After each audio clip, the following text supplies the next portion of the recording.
এই মুহূর্তে হোটেল থেকে বেরিয়ে এসে সি বিচে দাঁড়িয়েছি আপনাদেরকে সানরাইজ দেখাবো বলে। সঙ্গে থাকুন।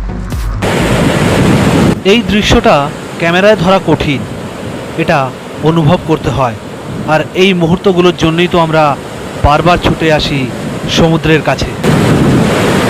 রাতভর বাসের ক্লান্তিকে তুড়ি মেরে উড়িয়ে আমি এখন দাঁড়িয়ে আছি ওল্ড দীঘার সমুদ্র সৈকতে। ঘড়িতে এখন ভোর 5:15।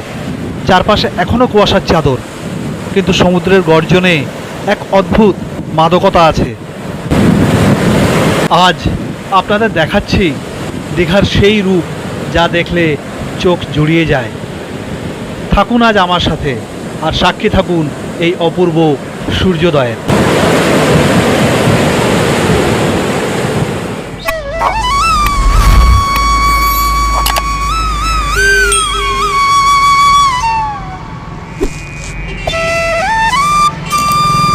এতক্ষণ আপনাদেরকে এই লাইট পোস্টের এই যে এই লাইট পোস্টগুলো দেখছেন ওর নিচেই দাঁড়িয়ে আপনাদের সাথে কথা বলছিলাম যখন অন্ধকার হয়েছিল। তারপর সানরাইজ হলো, আর এখন এই সানরাইজ হওয়ার পর এইখানের লোকেশনটা আপনাদেরকে দেখাচ্ছি। দেখুন, এই হচ্ছে ব্যারিস্টার কলোনি, এইটা দিয়ে গেলে সোজা ব্যারিস্টার কলোনি, ওখানেই আমাদের হোটেল। আর এই হচ্ছে sea beach, just walking distance 2 মিনিটও হবে না, মানে 1.5 মিনিট থেকে 2 মিনিট আমাদের হোটেল থেকে সি বিচ।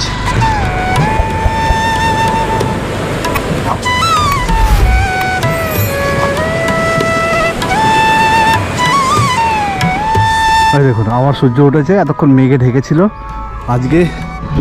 আজকে সকাল থেকে কুয়াশা আর মেঘের খেলা চলছে।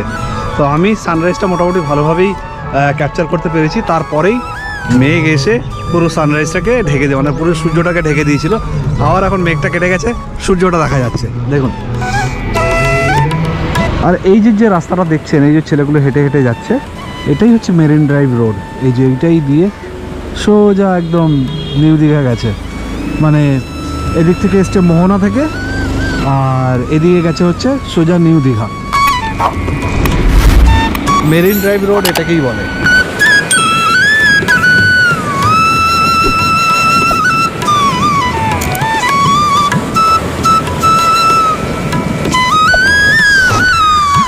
এই মেরিন ড্রাইভের রাস্তা দিয়ে এখন হেঁটে হেঁটে যাচ্ছি ওল্ড দীঘা সি বিচের কাছে। ওখান থেকে স্কুটি ভাড়া নেব, একটা স্কুটি ভাড়া নেব পার ডে 400 টাকা করে স্কুটি ভাড়া, আর হচ্ছে তেল নিজের। তো স্কুটি ভাড়া নিলে মোটামুটি 2 দিনে যা সাইট সিন আছে সেগুলো এখান থেকে কমপ্লিট করে নিতে পারবো। এই হচ্ছে মেরিন ড্রাইভ রোড।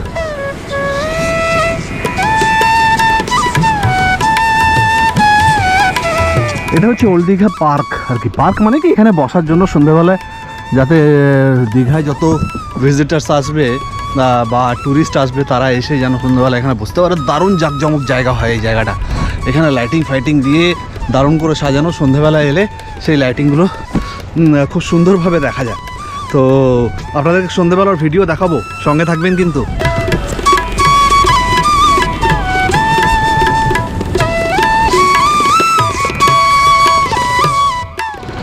স্কুটিও নিয়ে নিলাম, এই যে স্কুটি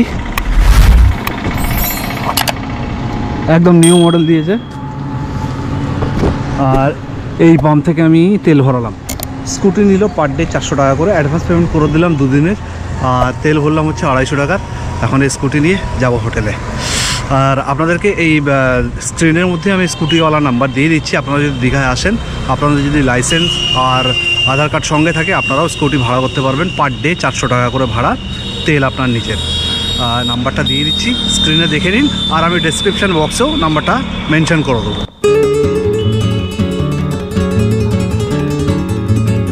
আজকের দিনটা তো জাস্ট শুরু। এরপর আমরা স্কুটি নিয়ে কোথায় কোথায় গেলাম, কি দেখলাম, সব থাকছে নেক্সট এপিসোডে। তাই ভিডিওটা ভালো লাগলে লাইক দিয়ে সাবস্ক্রাইব করতে কিন্তু একদম ভুলবেন না। দেখা হচ্ছে নেক্সট এপিসোডে।